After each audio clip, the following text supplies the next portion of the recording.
کچھ تاخیر ہو گئی کلاس سٹارٹ کرنے میں، معذرت۔ دورہ تفسیر کی 7ویں کلاس میں آپ سب حضرات کو خوش آمدید کہا جاتا ہے۔ امید ہے آواز آ رہی ہوگی۔ آج کے اس کلاس میں انشاءاللہ تفسیر کے حوالے سے انشاءاللہ ہم تیسرے سورہ عنکبوت کے تیسرے رکوع کی تلاوت کریں گے۔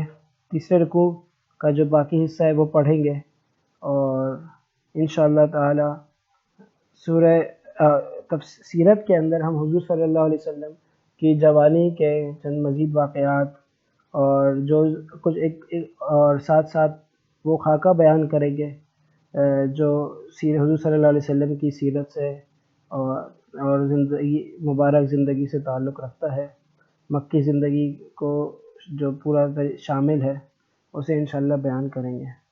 ساتھ ہی انشاءاللہ خانہ کعبہ کتنی مرتبہ تعمیر ہوا وہ بھی انشاءاللہ ذکر کیا جائے گا۔ اب ہم آتے ہیں تفسیر کی طرف۔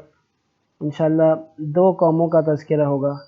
ایک قوم تو پہلے تھی، ایک قوم تو وہ جس کا ذکر ابھی پہلے گزر چکا ہے، لوط علیہ السلام کی قوم، ان پر کس طرح عذاب آتا ہے اور اس کو بیان کیا جائے گا۔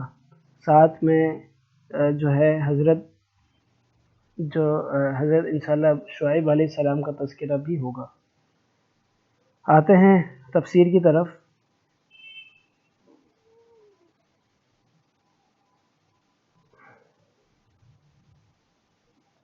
اعوذ باللہ من الشیطان الرجیم، بسم اللہ الرحمن الرحیم۔ ولما جاءت رسلنا ابراہیم بالبشرى قالوا انا مهلكوا اہل هذه القرية ان اہلها كانوا ظالمین قال ان فيها لوطا قالوا نحن اعلم بمن فيها لننجينه وأهله إلا امرأته كانت من الغابرين ولما أن جاءت رسلنا لوطا سيء بهم وضاق بهم ذرعا وقالوا لا تخف ولا تحزن إنا منجوك وأهلك إلا امرأتك كانت من الغابرين ولما جاءت رسلنا ابراہیم بالبشرى۔ ابراہیم علیہ السلام کے پاس فرشتے آتے ہیں۔ ابراہیم علیہ السلام کے بھتیجے تھے لوط علیہ السلام، اور ابراہیم علیہ السلام کے کہنے پر، ان کی دعوت ہی پر لوط علیہ السلام ایمان لائے تھے، لہٰذا ان کا اچھا خاصا تعلق تھا، ایک محبت کا رشتہ تھا، روحانی نسبت تھی۔ جس طرح جسمانی ظاہری خاندانی تعلق تھا، اس طرح روحانی بھی ایک نسبت تھی۔ لوط علیہ السلام کے قوم کا تذکرہ تو پہلے ابھی گزر چکا کہ کس طرح وہ ہم جنس پرستی میں، بدفعلی میں مبتلا تھی اور برے کاموں کا شکار تھی۔ حضرت لوط علیہ السلام کی بھرپور دعوت، بھرپور محنت کے باوجود جو ہے وہ ایمان نہ لائی اور جو ہے غلط کاریوں میں لگی رہی، اور تو اللہ پاک نے فیصلہ کر دیا کہ جو ہے ان پر عذاب آنا ہے، لیکن یہ چاہا کہ پہلے ابراہیم علیہ السلام کو اس بات کی اطلاع دے دی جائے۔ ابراہیم علیہ السلام اس وقت کہاں تھے یہ تو معلوم نہیں ہے، البتہ لوط علیہ السلام کی قوم کا آپ کو معلوم ہے کہ یہ اردن کے علاقے میں 2 ان کے سدوم اور عمورہ نام کی بستیاں موجود تھیں، جہاں پر ابھی ڈیڈ سی جو ہے قائم ہے، بحر میت جس کو کہتے ہیں۔ تو کہہ رہے ہیں جب ہمارے رسول یعنی ہمارے فرشتے، ہمارے پیغام رساں، جب ہمارے فرشتے ابراہیم علیہ السلام کے پاس خوشخبری لے کر گئے تو انہیں بتایا کہ ہم اس بستی والوں کو بھی ہلاک کرنے والے ہیں، اس بستی کے لوگ ظالم ہیں، ظلم کرنے والے ہیں، اپنی ذات پر ظلم کرتے ہیں اللہ کے حکموں کو نہ مان کر۔ تو اب یہ خوشخبری کون سی ہے اور یہ کیا طریقہ ہے اور کیا انداز ہے کہ خوشخبری بھی سنائی جا رہی ہے اور جو ہے ایک بری ظاہری طور پہ ایک جو ہے نا بری نظر آنے والی خبر سے بھی آگاہ کیا جا رہا ہے۔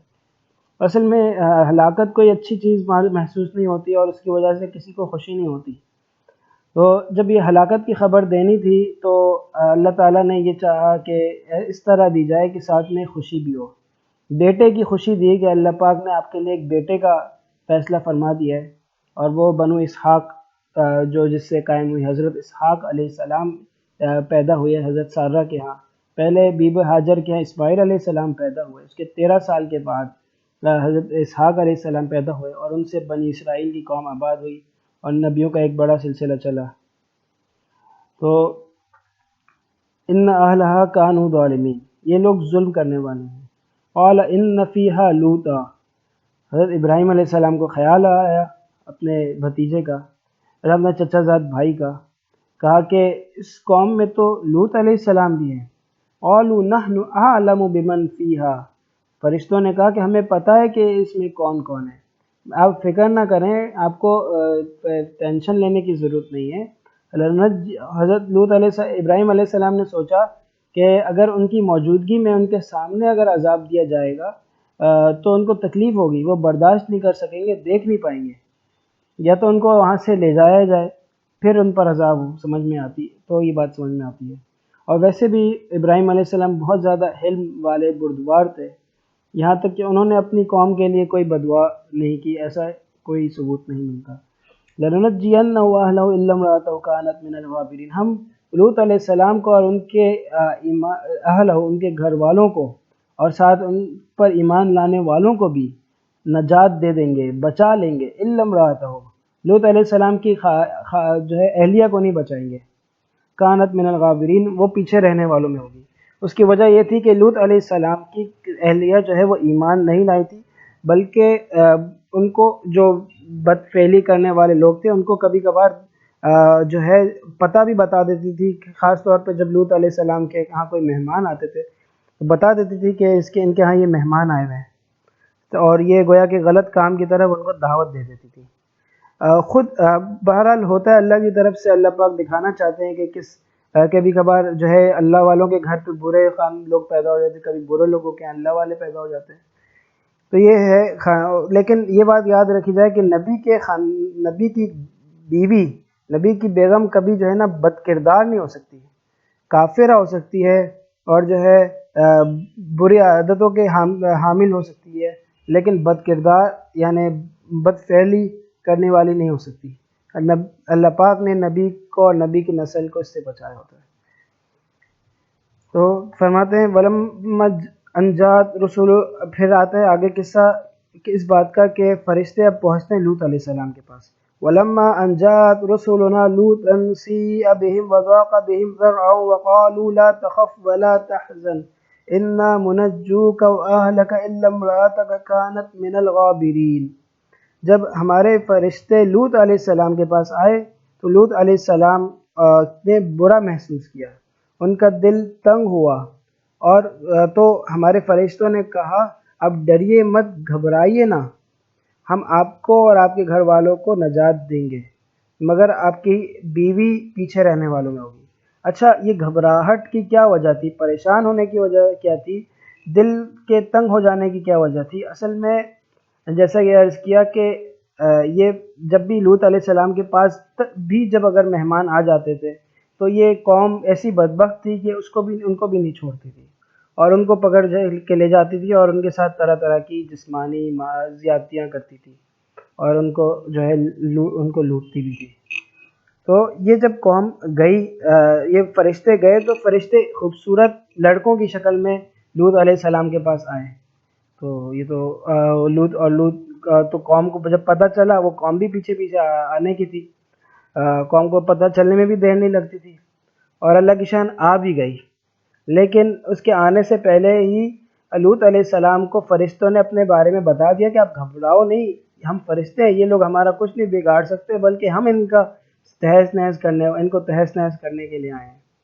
انا منزلون علی اہل هذه القرية رجزا من السماء بما كانوا يفسقون، ہم ان بستی والوں پر آسمان سے عذاب نازل کرنے والے ہیں ان کے گناہوں کے بدلے میں۔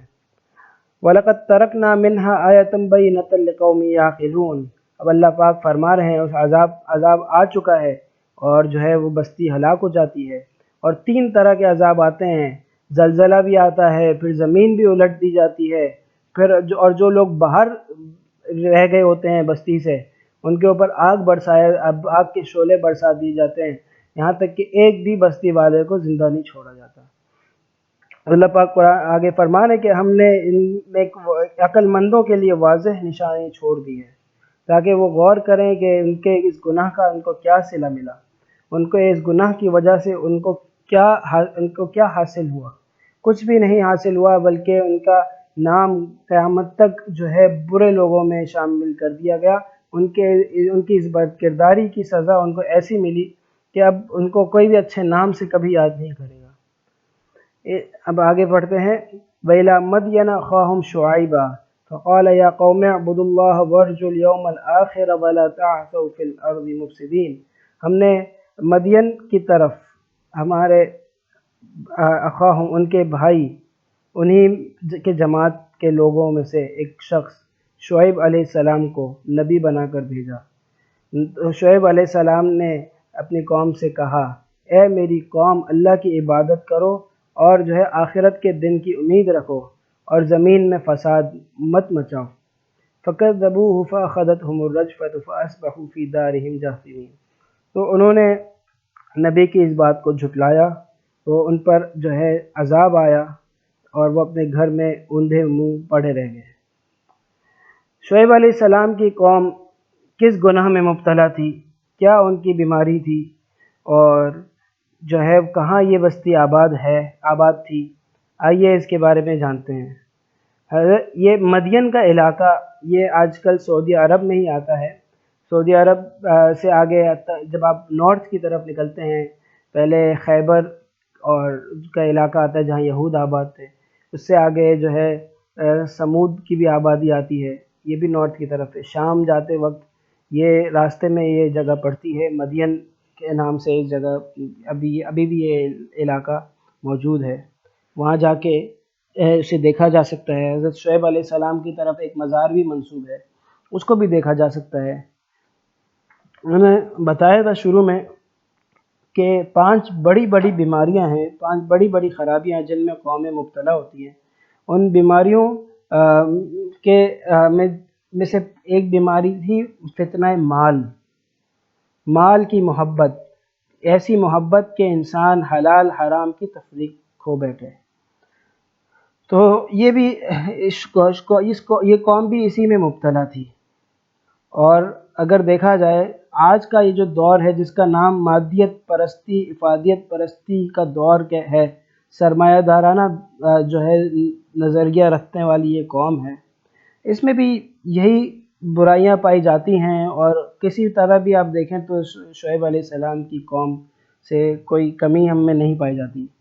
اب دیکھیں یہ جو مال کی محبت ہے اس کی 2 شاخیں نکلتی ہیں، ایک جو ہے نا مالداروں میں، اور ایک جو ہے نا کم مالداروں میں، غریبوں میں۔ مالدار لوگ ان کا جب ان میں مال کی محبت ہو تو ان کا انداز اور ہوتا ہے، اور غریب لوگ اس میں ان کا اور ہوتا ہے۔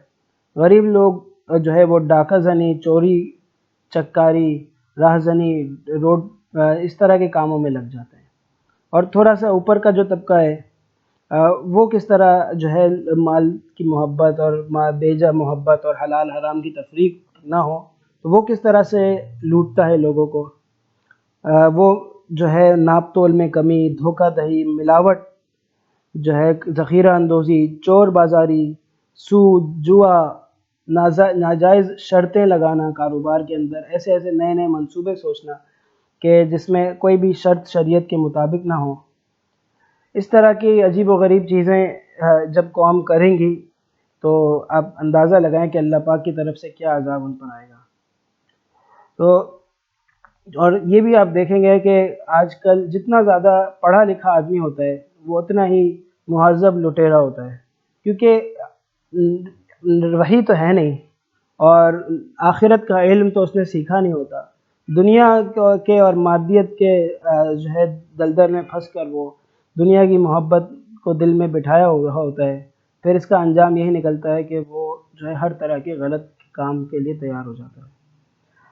حضرت یہ شعیب علیہ السلام اور ان کی قوم اس کا بھی ایک پس منظر ہے، یہ قوم کہاں سے آئی اور کیسے آباد ہوئی۔ تو بتا دیا، میں نے بتایا تھا کہ حضرت ابراہیم علیہ السلام کی 2 بیویوں کا میں نے تذکرہ کیا تھا، حضرت سارہ کا اور ہاجرہ کا۔ سارہ سے یہ بنی اسرائیل قوم چلی جس میں یہودی عیسائی سب آتے ہیں، اور جو ہے جو اس وقت ان کی قوم سے ہیں یہ، اور یہ آباد ہوئے شام میں پہلے، پھر شام سے اللہ پاک نے ان کو آگے پھیلایا، اور کیا، اور سارہ سے جو ہے بنو اسماعیل، حضرت ہاجر سے بنو اسماعیل حضور صلی اللہ علیہ وسلم کی قوم یہ آباد ہوئی۔ بنو جرہم یہ یمن سے آئے تھے، وہ بھی وہیں پر آباد ہوئے۔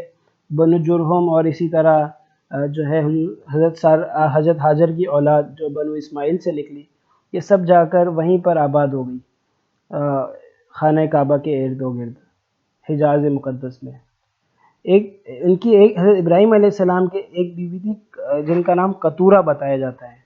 قطورہ سے جو اولاد ہوئی وہ مدین کہلائی۔ ان کے ابراہیم علیہ السلام کے ایک بیٹے کا نام مدین تھا، ان سے پھر یہ نام، اس جگہ کا بھی نام مدین پڑا، قوم کا بھی نام مدین پڑ گیا، اور انہی کی نسل میں سے حضرت شعیب علیہ السلام پیدا ہوئے جو انہی کی طرف نبی بنا کر بھیجے گئے۔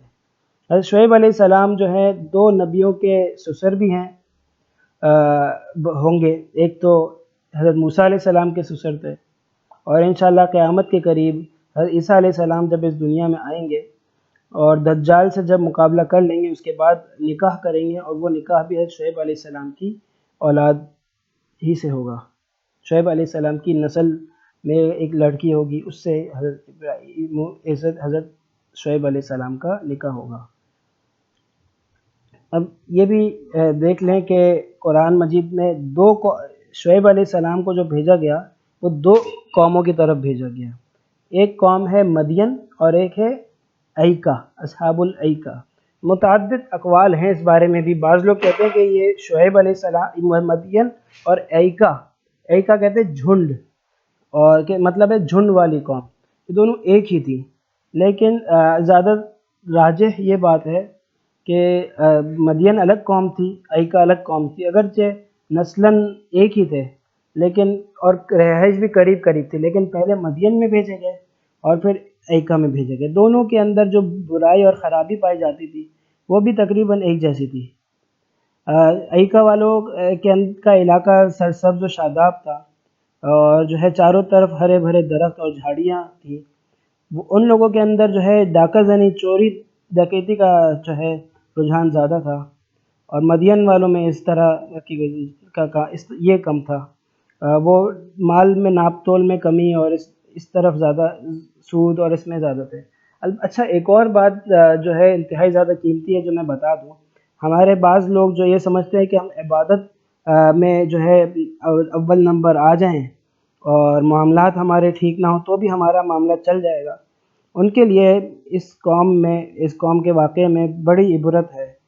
اس کی وجہ یہ ہے کہ یہ جو قوم ہے یہ اس میں توحید شرک کی کوئی بات نہیں پائی جاتی کہ یہ شرک کرتی تھی، اس میں کہیں بھی اس بات کا تذکرہ نہیں ہے کہ اس نے جو ہے نا وہ شرک کیا ہو، کرتی بھی ہوگی اور جو ہے عبادت کرتی بھی ہوگی، دونوں باتیں اس میں پائی جاتی ہوں، ہو سکتا ہے دونوں باتیں پائی جاتی ہوں، لیکن جو خرابی ان میں تھی وہ معاملات میں خرابی تھی، اور حرام کی ایسی لت لگ گئی تھی انہیں کہ حلال سوچتا ہی نہیں تھا، اور اس کو ماننے کے لیے تیار بھی نہیں تھے۔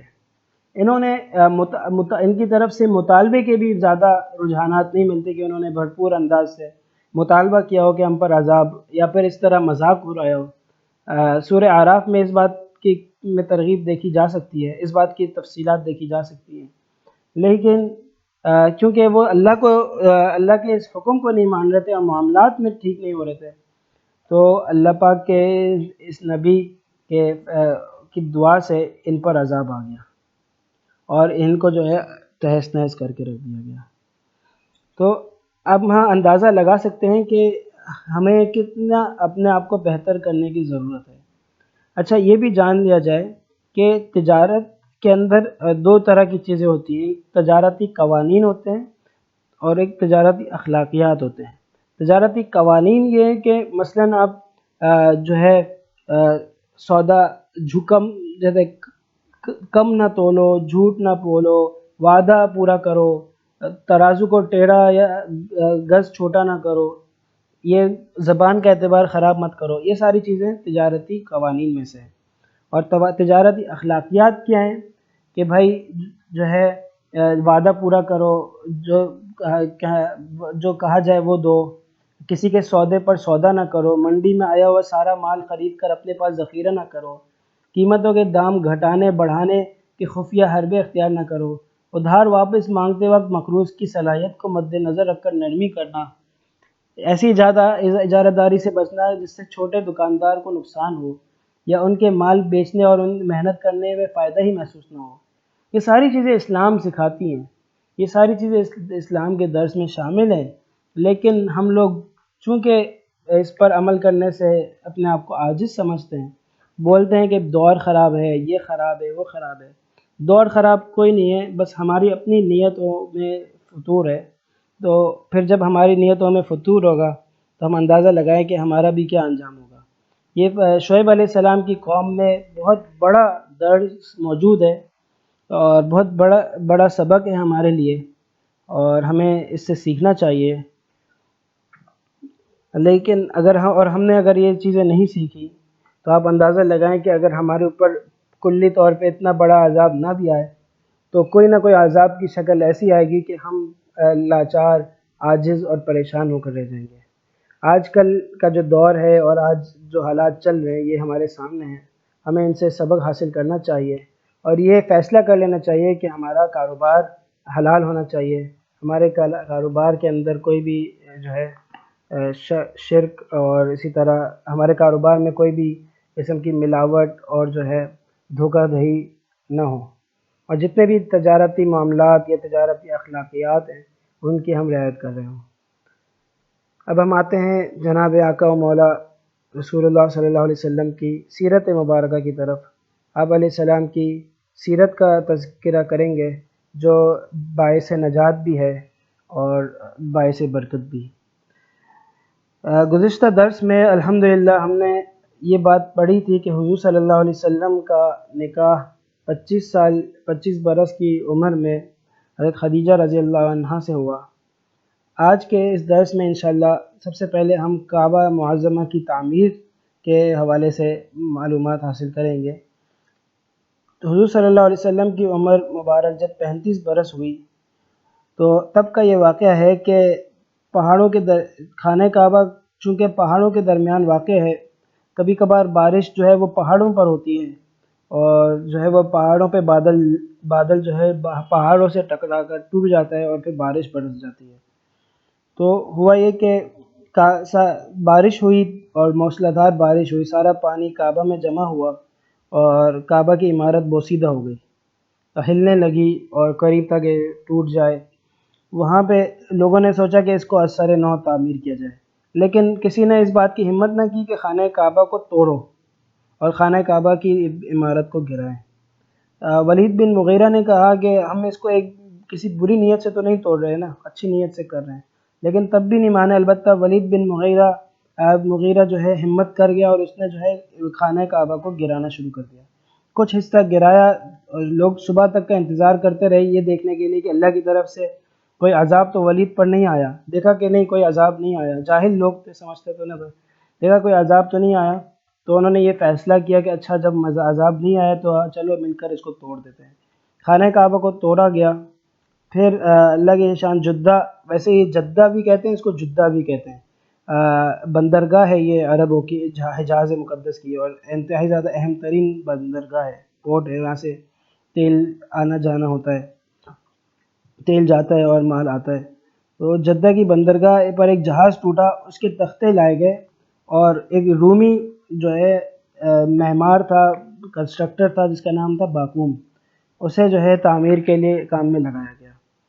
اب کیونکہ جو ہے خانے کا یہ انہوں نے فیصلہ کیا تھا کہ ہم اس میں حلال مال استعمال کریں گے، اور حلال جو ہے وہ آپ کو معلوم ہے کہ حلال مال کم ہوا کرتا ہے، حلال زیادہ نہیں ہوتا. تو حلال ان کے پاس کم تھا جس کی وجہ سے وہ پورے خانہ کعبہ کو نہیں بنا سکے، اور ایک جگہ جو حتیم کے اندر آتی ہے وہ باہر چھوڑ دی گئی اور جو ہے یہ اللہ کی طرف سے تھا الحمدللہ. اس کی وجہ سے اب آج کے لوگ جو ہیں وہ خانہ کعبہ کے اندر جو نہیں جا سکتے، وہ خانہ کعبہ کے باہر حتیم میں نماز پڑھ لیتے ہیں، اور وہ بھی خانہ کعبہ کے اندر کے ہی کا حصہ ہے. تو الحمدللہ جو ہے وہ جگہ بہرحال خانہ کعبہ کا انہوں نے بنایا، اور تعمیر مکمل ہوئی تو اس کے 4 کونے بنے: رکن حجر اسود، رکن عراقی، رکن شامی، رکن یمانی. اب جس جگہ پہ حجر اسود نصب کرنا تھا اس جگہ پہ نصب کرنے کی باری بھی آ گئی، لیکن اس میں قومیں آپس میں لڑ پڑی، یہاں تک کہ سب نے بعضوں نے خون کے پیالوں میں انگلیاں ڈبو دی، جو اس بات کی علامت تھی کہ ہم لڑنے مرنے کے لیے بھی تیار ہیں. یہ اعزاز حاصل کرنے کے لیے کہ ہر کوئی چاہتا تھا کہ میں اور میری قوم جو ہے وہ حجر اسود کو اپنی جگہ پر نصب کرے. پھر ولید بن مغیرہ نے کہا کہ یہ کوئی ایسی بات نہیں ہے جس کے لیے لڑا جائے، ہم ایسا کرتے ہیں کہ یہ اتفاق کر لیتے ہیں صبح سویرے جو شخص خانہ کعبہ میں داخل ہوگا وہ جو ہے اس کو نصب کرے گا.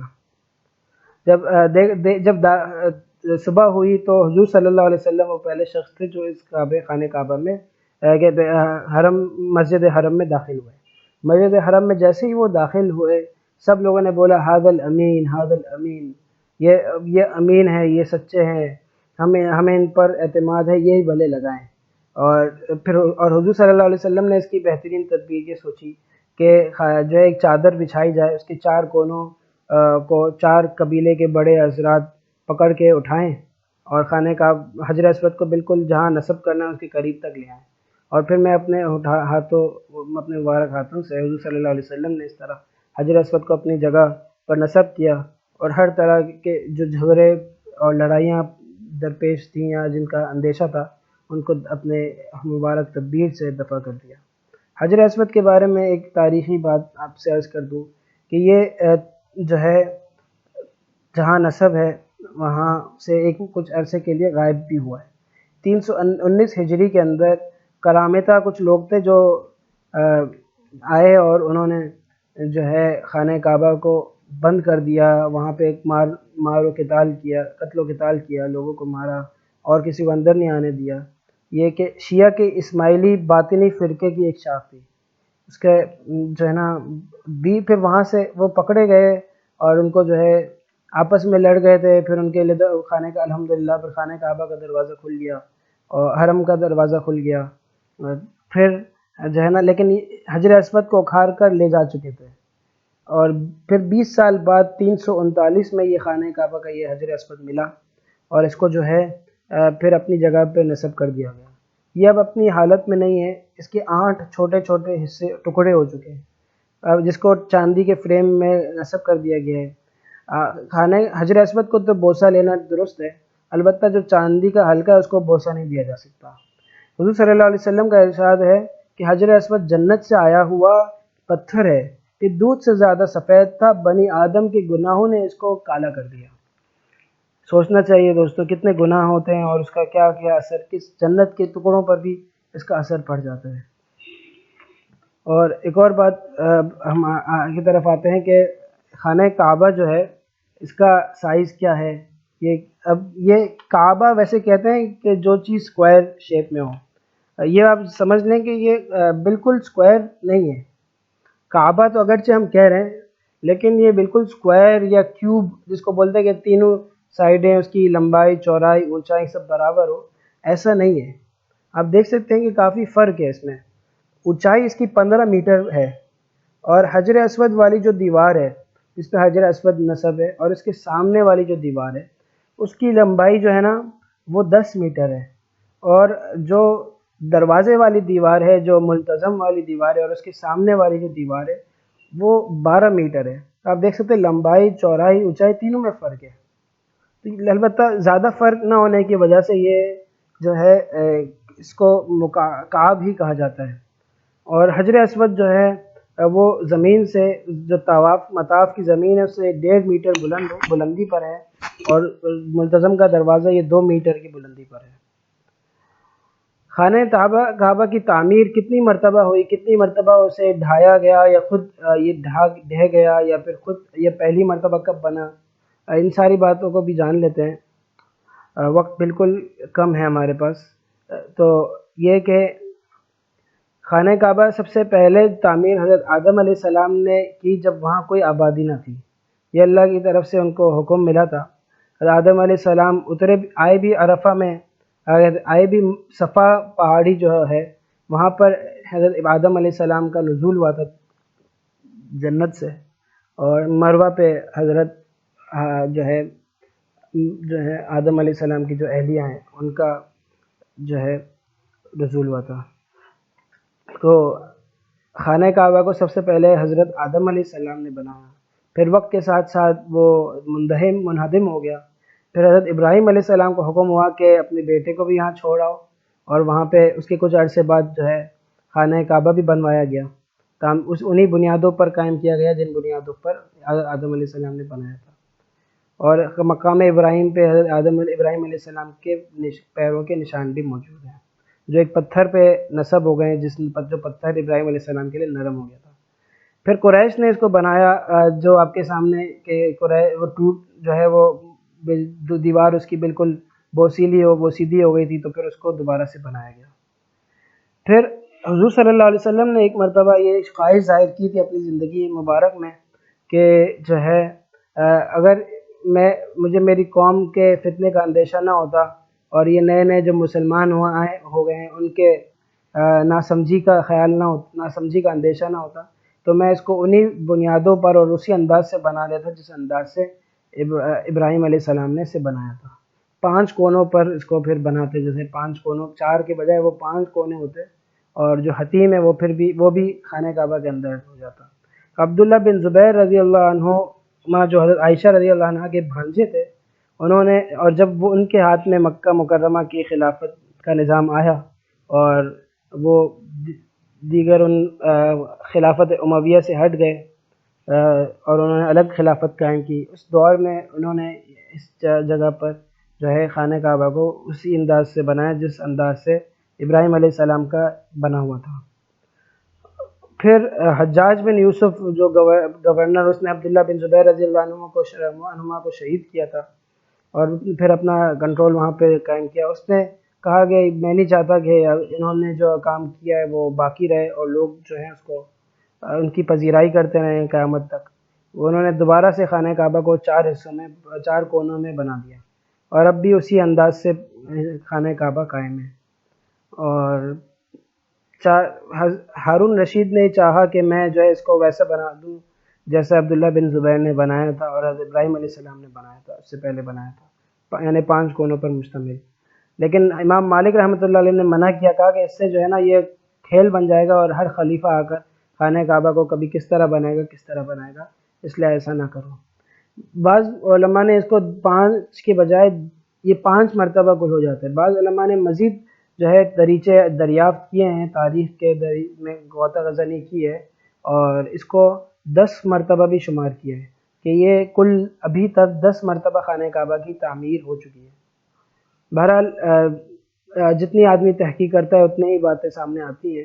اللہ پاک ہم سب سے راضی ہو اور اپنے دین کے لیے ہم سب کو قبول فرمائے، اور جو باتیں پڑھی گئیں، سنی گئیں، کہی گئیں، ان پر عمل کرنے کی توفیق نصیب فرمائے، اور آگے پھیلانے کی بھی توفیق نصیب فرمائے. وآخر دعوانا ان الحمدللہ رب العالمین. السلام علیکم ورحمۃ اللہ وبرکاتہ. ٹائم ویسے بھی ختم ہے، لیکن اب وعلیکم السلام کہہ دیں سارے ساتھی. آمین.